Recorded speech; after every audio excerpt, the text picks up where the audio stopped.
Bismillahirrahmanirrahim. Anda kedudukan biasa, naik luar biasa, maka hambatannya itu akan semakin meningkat, tidak sama dengan sebelumnya. Anda orang kecil, diuji dengan ujian kecil. Anda orang menengah, diuji dengan ujian menengah. Anda kedudukan yang tinggi, maka akan diuji dengan kedudukan yang lebih tinggi lagi. Maaf, Allah tidak akan menguji dedaunan dengan angin yang menerpa akar. Pasti berbeda. Karena angin ketika kedudukan semakin tinggi, maka angin semakin kencang akan menerjangnya. Yuk kita turunkan, jenis ujiannya bisa 3. Perhatikan baik-baik, sini. Kedudukan bersanding dengan ujian. Kalau rumus fisikanya, F berbanding lurus dengan P.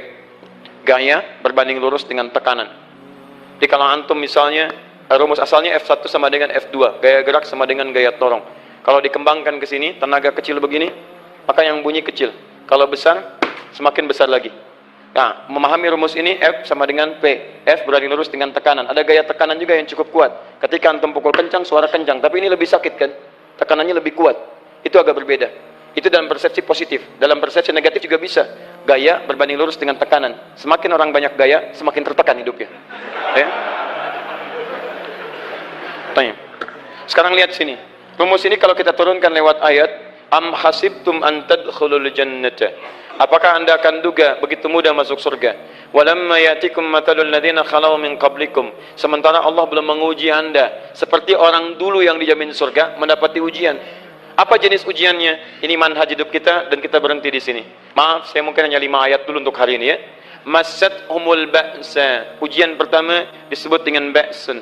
Jamaknya ba'sa. Ba'sa. Ini masih ringan. Misal, jarang ke masjid, sekarang mulai ke masjid. Begitu antum ke masjid, Allah kasih ujian sesuai dengan kadar niat antum. Kasih ujian gerimis. Ke masjid gak? Itu ba'sun. Begitu antum ke masjid, orang Arab katakan, nazil matar. Turun hujan. La ba'sa. Gak ada masalah. La ba'sa. Tidak ada masalah. Serap ke dalam bahasa Indonesia lewat labas lewat ringan. Berarti kalau antum diuji dengan yang ringan, maka antum kadarnya masih ringan, akan dinaikkan kepada yang menengah. Hati-hati betul. Kalau antum belum lulus yang di sini, maka antum akan terus sampai di sini, sampai lulus di sini. Sampai lulus. Antum mau berangkat ke masjid gerimis bisa. Tiba-tiba nggak jadi di rumah. Istri antum mengatakan, "Pak, kok nggak ke masjid? Hujan mah kan cuman gerimis, takut riak, Masya Allah." Padahal antum misalnya belum kuat untuk berangkat, maka antum akan terus diuji di sini. Lihat rumusnya, Quran surah kedua ayat 286. La yukallifullahu nafsan illa. Allah tidak akan pernah menguji seorang hamba di luar kadar kemampuannya.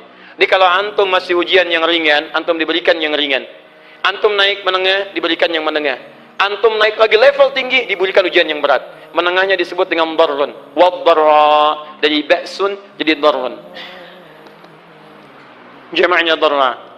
Sudah menyakiti fisik, kena fisik, sudah melukai, hujannya makin deras. Ya, kalau dalam kehidupan yang ini mungkin celaan biasa. Sudah berubah ya, Masya Allah. Sekarang jilbabnya sudah panjang, Masya Allah. Semakin panjang ya, yang ingin Batman ya, Masya Allah, udah banyak.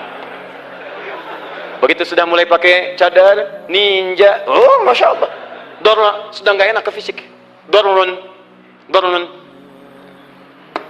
Lihat rumusnya ya, lihat rumusnya baik-baik. Ini lebih menenangkan pada jiwa. Ketika Anda dalam level-level seperti ini artinya Allah sedang menaikkan iman Anda dalam level yang lebih tinggi lagi. Jadi ketika ada celaan menghunjam dalam lisan seseorang, sudah mulai menyakiti, itu sebetulnya pengakuan dari Allah lewat lisan orang itu, bahwa Anda sedang diangkat keimanan pada tingkat yang lebih tinggi. Ada yang mengatakan, kamu kenapa sih pakai jilbab begitu? Yang biasa aja kali. Mah, yang iman biasa sudah banyak. Saya ingin menampilkan keimanan yang luar biasa. Supaya dengan iman itu saya lebih mendoakan mama. Saya menampakkan amalan-amalan. Mudah-mudahan pahalanya bisa buat mama. Masuk dengan bahasa yang baik. Masya Allah. Jadi kalau antum bisa melawan hal-hal demikian dengan bahasa yang indah, itu nyaman kepada jiwa. Kadang-kadang ada kalimat-kalimat yang tidak perlu pakai dalil, teman-teman sekalian. Kembalikan ke sini. Terakhir, wazulzilu zilzal. Zulzilu. Zilzal. Gempa.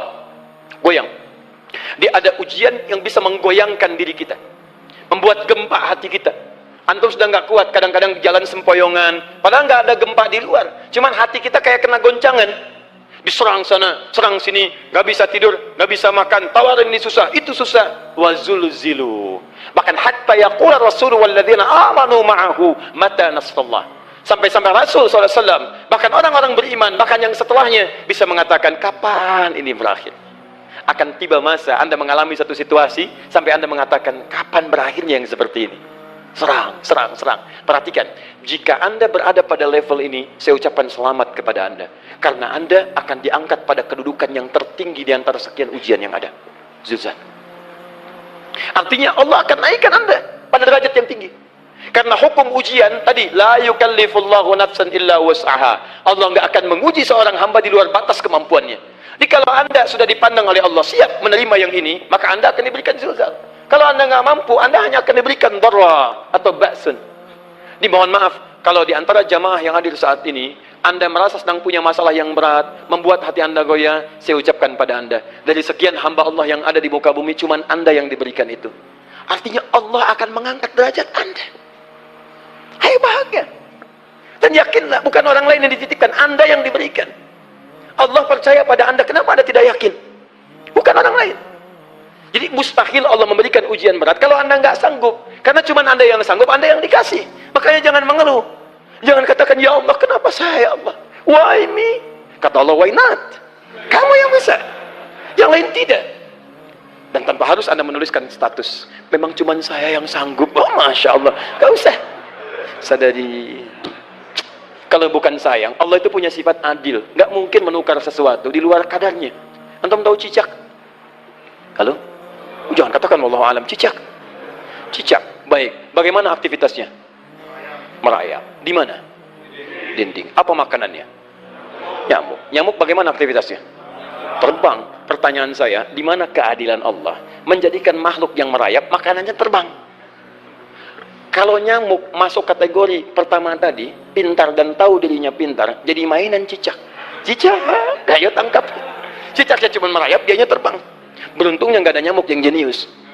Tapi yang paling hebat, perhatikan bagaimana lisan orang tua kita menanamkan kalimat-kalimat untuk menanamkan tauhidullah subhanahu wa ta'ala.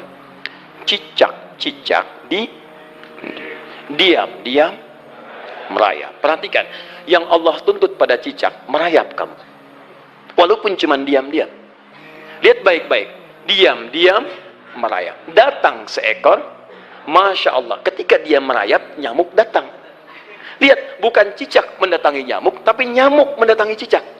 Kalau cicak tidak merayap, mustahil nyamuknya datang. Allah hanya tunjukkan, kamu merayap ya, nyamuk datang. Sekalipun dia merayap, cuma diam-diam, nyamuknya datang. Jadi hukum Allah itu kalau dipatuhi, nikmat kehidupan. Cicak gak merayap, nyamuk gak datang. Cicak merayap, nyamuk datang. Datang seekor nyamuk. Setelah itu, silahkan. Jadi kalau kita teman-teman ikuti hukum Allah, mau berat, alhamdulillah. Mau ringan, alhamdulillah. Ya mau sedang, alhamdulillah. Begitu diangkat, artinya ada pengakuan dari Allah, iman kita akan diangkat. Cuman, bahasa Nabi Ya'qub alaihissalam kepada Yusuf alaihissalam, mesti ada persiapan dalam mengatasi itu semua. Tidak cukup hanya mendiamkan saja. Maka kata Nabi Ya'qub, jangan kisahkan dulu. Bikin dulu pemetaan-pemetaan untuk mudah mengatasi itu semua. Ini poinnya. Anda harus punya rencana. Maka Nabi Ya'qub menyiapkan, bekali dulu ini, siapkan itu. Kalau ambil ke aspek teori untuk kita sekarang, tafsir dari ini untuk menyelesaikan solusi di Quran surah ke-2 ayat 214 tadi, maka jawabannya ada di Quran surah ke-3 ayat 142, paling kiri sebelah atas. Ini kanan sebelah bawah, ini kiri sebelah atas. Dan awal ayatnya dibuka dengan kalimat yang sama. Perhatikan, Al-Baqarah ayat 214 kalimatnya menggunakan am hasibtum an tadkhulul jannah. Ali Imran 142 am hasibtum an tadkhulul jannah. Yang Al-Baqarah itu ujiannya, walamma ya'tikum mathalul ladzina khalau min qablikum masathumul ba'sa wad-dharra wazulzilu. Yang Ali Imran itu solusinya. Am hasibtum an tadkhulul jannata walamma ya'lamillahu alladzina jahadu minkum wa ya'lamas sabirin. Saya tutup sampai sini dulu. Teman-teman perhatikan, walamma, sedangkan Allah ya'lamillahu alladzina jahadu minkum, belum melihat kesungguhan Anda untuk mengatasi berbagai persoalan kehidupan itu. Kalimat jahadu, akar katanya dari kata al-juhdu. Serius, sungguh-sungguh. Jadi kalau persoalan Anda ingin segera selesai, Anda mesti serius. Hei yang sedang kuliah, kalau mau cepat selesai kuliahnya, serius belajarnya. Pahami dengan baik. Kalau Anda nggak pernah serius, bagaimana bisa menyelesaikan pelajaran dengan baik? Hei yang sedang berumah tangga, kalau ingin baik rumah tangganya, serius dalam berumah tangga. Keluarkan hukum-hukum Allah, terapkan dalam kehidupan rumah tangga. Anda akan mendapatkan manfaatnya. Hei yang sedang berbisnis, serius dengan pekerjaan. Karena hanya orang serius yang bisa menghasilkan kekayaan-kekayaan yang terbaik. Serius dalam ibadah, karena ibadah melahirkan keberkahan dengan kekayaan yang Anda dapatkan dari titipan Allah Subhanahu wa taala. Ayo serius. Al-juhdu dibagi 3 bagian. 1, serius dalam merencanakan, disebut ijtihad namanya. Bikin rencana. Misal, maaf, tadi dalam keluarga, kalau diambil kedudukan Yusuf alaihissalam, antum tempatkan itu pada porsi pertama sebagai target. Misal, Yusuf diberikan kedudukan oleh Allah. Bagaimana anak saya punya kedudukan walaupun tidak sama dengan Yusuf alaihissalam? Cari, rencanakan, buat pemetaan. Di masa depan anak saya mesti punya kedudukan. Apa? Kalau dalam kedokteran, kedudukan dokter yang terbaik. Kalau dalam bisnis, pengusaha yang terbaik. Misal, kalau dalam pemerintahan, jangan tanggung-tanggung, jadi presiden, jadi itu. Anda turunkan kemudian pendidikannya dari situ. Ijtihad direncanakan. Masuknya lewat sini, lewat sini, lewat sini, lewat sini. Seperti kemudian, maaf, Hannah dengan Imran, rahimahumullah, merencanakan hasil yang terbaik untuk Maryam, bahkan sejak dalam kandungan. Quran surah ketiga Ali Imran dari ayat 35 sampai 37, paling kiri pertengahan sampai bawah. Idh qalat imra'atu Imran rabbi inni nazartu, bahkan nazartu ma fi batni muharrara, saya bernazar anak saya yang lahir ini akan punya kedudukan dekat dengan Allah Subhanahu wa taala. Di sejak bayi direncanakan mau jadi apa. Setelah itu apa? Jihad itu kesungguhan dalam mempraktekkan, mengaktualisasikan konsep yang sudah dibuat. Jangan sampai cuma berdoa, tapi doanya tidak disandingkan dengan ikhtiar, nggak nyambung. Makanya ketika lahir, ada jihad dengan doa. Falamma wada'at faqalat rabbi inni wada'tuha untha, ayat 36-nya. Wallahu a'lamu bima wada'at wa laysa dzakaru kal untha. Lihat, wa inni sammaituha Maryam wa inni wa'idhuha bika wa dzurriyyataha minasyaitonir rajim. Doa. Setelah berdoa apa? Teruskan. Bagian akhirnya ayat 37-nya. Maaf teman-teman, tidak cukup dengan doa. Karena Maryam masih dekat dengan Allah, punya kedudukan, dia mesti dirawat oleh orang yang paling saleh. Cari Nabi Zakaria, orang saleh. Mesti merawat. Tempatnya mesti netral dari keburukan, bikin mihrab.